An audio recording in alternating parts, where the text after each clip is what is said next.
चर्चा करना जरूरी भी है, क्योंकि जैसे जैसे कोरोना महामारी को समय बीत रहा है, नई नई परिस्थितियां भी पैदा हो रही हैं। अस्पतालों पर दबाव, हमारे स्वास्थ्य कर्मियों पर दबाव, रोजमर्रा के काम में निरंतरता का न आना पाना, ये हर दिन एक नई चुनौती लेकर आते हैं। मुझे संतोष है कि हर राज्य अपने अपने स्तर पर महामारी के खिलाफ लड़ाई लड़ रहा है, और चाहे केंद्र सरकार हो चाहे राज्य सरकार हो, हम अनुभव कर रहे हैं कि हम लगातार एक टीम बनकर के काम कर पा रहे हैं, और यही टीम स्पिरिट जो है वो एक परिणाम लाने में हम सफल हुए हैं। इतने बड़े संकट को जिस प्रकार से हमने मुकाबला किया है, उसमें सबका साथ मिलकर के काम करना ये बहुत बड़ी बात है।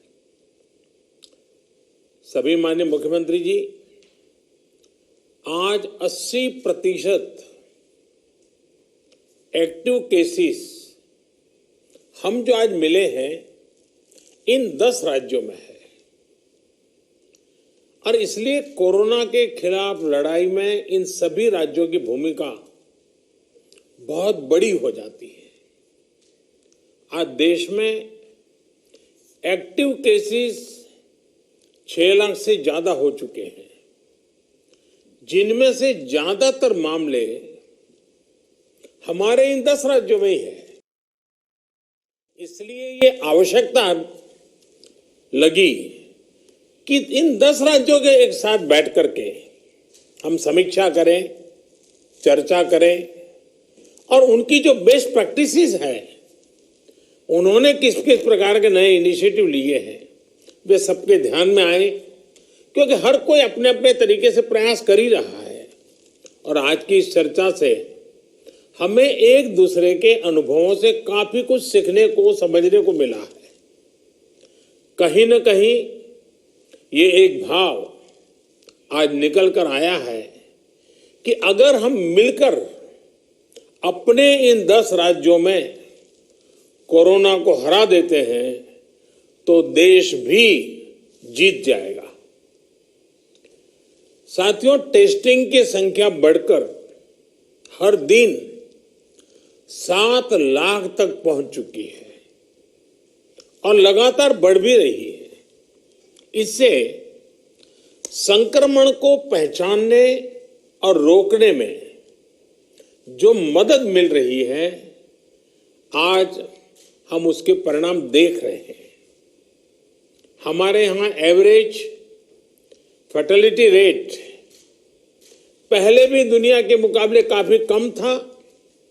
संतोष की बात है कि ये लगातार और कम हो रहा है। एक्टिव केसेस का प्रतिशत कम हुआ है। रिकवरी रेट लगातार बढ़ता जा रहा है, सुधरता जा रहा है। तो इसका अर्थ यह है कि हमारे प्रयास कारगर सिद्ध हो रहे हैं। सबसे अहम बात यह है कि इससे लोगों के बीच भी एक भरोसा बढ़ा है, आत्मविश्वास बढ़ा है, और डर का माहौल भी कुछ कम हुआ है। और जैसे जैसे हम टेस्टिंग को बढ़ाते जाएंगे, हमारी ये सफलता आगे और भी बड़ी होगी और एक संतोष का भाव हमको अनुभव होगा। हमने मृत्यु दर को 1% से भी नीचे लाने का जो लक्ष्य रखा है, इसे भी अगर हम थोड़ा और प्रयास करें, बड़े फोकस में प्रयास करें, तो वो लक्ष्य भी हम हासिल कर सकते हैं। अब आगे हमें क्या करना है, कैसे बढ़ना है, इसे लेकर भी काफी स्पष्टता हमारे बीच में भी उभर करके आई और एक प्रकार से ग्रास रूट लेवल तक सब लोगों के दिमाग में पहुंच गया है। भाई क्या करना है, कैसे करना है, कब करना है, बात हिंदुस्तान के एक नागरिक तक हम पहुंचा पाए हैं। अब देखिए, जिन राज्यों में टेस्टिंग रेट कम है और जहां पॉजिटिव रेट ज्यादा है, वहां टेस्टिंग बढ़ाने की जरूरत सामने आई है। खासतौर पर बिहार, गुजरात, यूपी, पश्चिम बंगाल और तेलंगाना, यहां टेस्टिंग बढ़ाने पर खास बल देने की बात हम लोगों की बातचीत में से उभर करके आ रही है। साथियों, अब तक का हमारा अनुभव है कि कोरोना के खिलाफ कंटेनमेंट, कॉन्टैक्ट ट्रेसिंग और सर्वेलेंस, ये सबसे प्रभावी हथियार है। अब जनता भी इस बात को समझ रही है, लोग पूरी तरह सहयोग भी कर रहे हैं। ये जागरूकता की हमारी कोशिशों से एक अच्छे परिणाम की तरफ हम आगे बढ़े हैं। हम क्वारंटाइन की व्यवस्था इसी वजह से आज इतने अच्छे तरीके से लागू कर पा रहे हैं।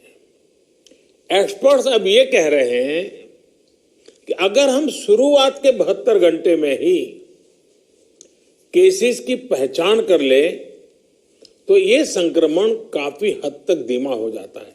और इसलिए मेरा सबसे आग्रह है कि जैसे हाथ धोने की बात हो, 2 गज की दूरी की बात हो,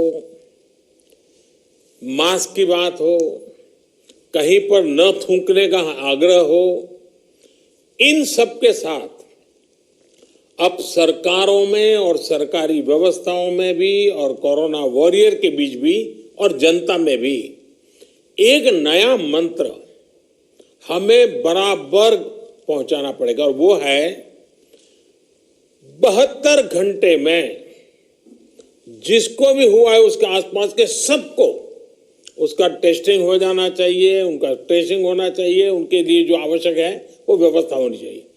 अगर ये 72 घंटे वाली फॉर्मूला पर हम बल देते हैं तो आप मानिए कि बाकी जो जो चीजें हैं उसके साथ अब इसको जोड़ देना है कि 72 घंटे के भीतर भीतर इन सारे कामों को कर लेना है।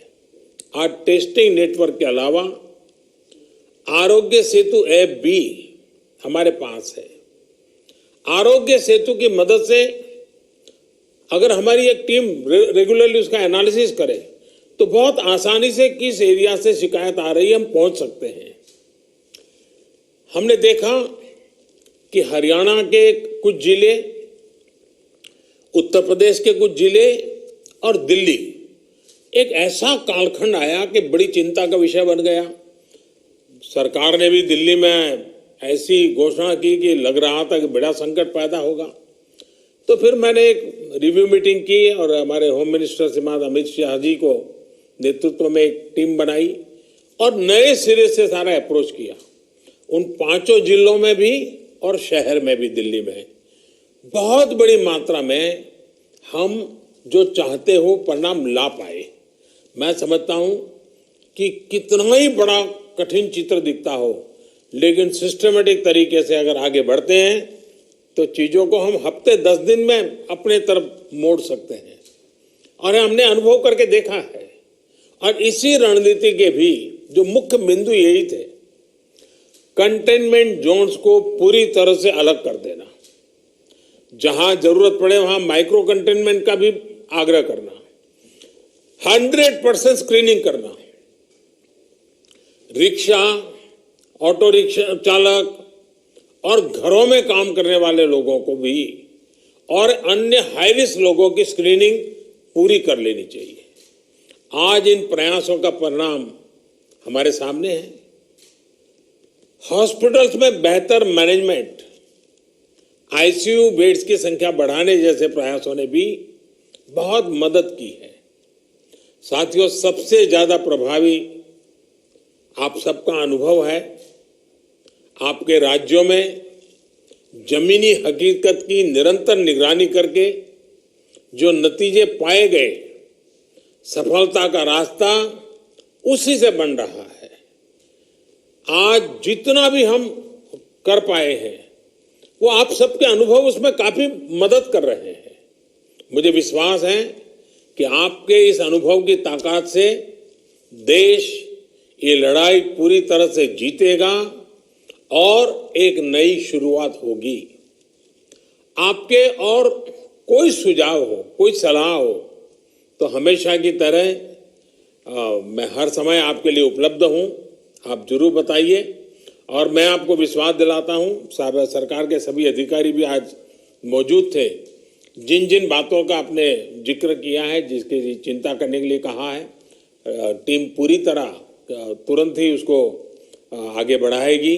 लेकिन हम जानते हैं कि ये जो कालखंड होता है सावन भादो और दिवाली तक का, तो कुछ बीमारी का और बीमारियों का भी माहौल बन जाता है, उसको भी हमें संभालना है। लेकिन मुझे विश्वास है कि हम जो 1% से नीचे मृत्यु दर लाने का लक्ष्य, रिकवरी रेट तेजी से बढ़ाने का लक्ष्य, 72 घंटे में सारे कांटेक्ट पर्सन को तक पहुंच करके उनकी व्यवस्था करना, इन मंत्रों को लेकर के अगर हम थोड़ा फोकस एक्टिविटी करेंगे तो हमारे जो 10 राज्य जहां पर 80% केसेस हैं, हमारे 10 राज्य जहां 82% मृत्यु है, हम 10 राज्य इस पूरी स्थिति को पलट सकते हैं। हम 10 राज्य मिलकर के हम भारत को विजयी बना सकते हैं और मुझे विश्वास है कि हम इस काम को कर पाएंगे। मैं फिर एक बार, आपने बहुत समय निकाला, समय की कमी के बावजूद भी बहुत ही अच्छे ढंग से आपने अपनी सारी बातें रखी हैं। मैं आपका बहुत बहुत धन्यवाद।